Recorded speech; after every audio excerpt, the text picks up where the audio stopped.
እንደዚህ ሰውዬ እኮ ፈታም ያደርገኝ የለም። ምን ቢል ጥሩ ነው? ትላንትና በዚህ ቢል አላስገባሉት። ቁጭ ብሎ ተማከረና ከጦር ኃይሎቹ ጋር እንዴት ነው እዚህ ጦርነት ውስጥ የምንገባው? ምንም ሊያሳትፉን እኮ አልቻለም። ሽጉጣችን የት ሄደን እንሞክረው አለ። አሰበ፣ አውረደ፣ አውጠነጠነና ምን ቢል ጥሩ ነው? አንድ የሰሜን ኮሪያ ዜጋ በዚህ ጥቃት ይሙትና እጨርሳችኋለሁ በቃ ራሴን ችዬ እመጣለሁ። እኔ እውነት ለመናገር 3-4 ሀገር ይቻለሁ የሰሜን ኮሪያ ዜጋ አይቻላቅም። ጭራሽ ዓለም ላይ የሉም እኮ አያስወጣቸውም። አፍኖ ይዟቸዋል። ሲቸግረው በቃ አንድ የሰሜን ኮሪያ ዜጋ ይነካና እጨርሳችኋለሁ፣ አታገኙኝም፣ ዓለምን ነው ማጠፋት፣ ለዜጋዬ እንደዚህ ነው የምቆረቆረው ብሎ በቃ ጦርነቱ ላይ ካልገባው እነሱ ደግሞ አትገባም ቢሉት እገባለሁ።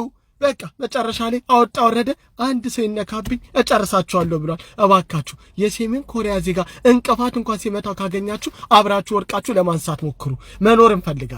መኖር እንፈልጋለን። እንዴ ካስነጠሱ አብራችሁ አስነጥሱ። ጓደኞቻችሁ ከሆነ አንድ ዜጋ ሞተ የተባለለት ዓለም ትጠፋለች ብላችኋል። ይህንን ነው የተናገረው።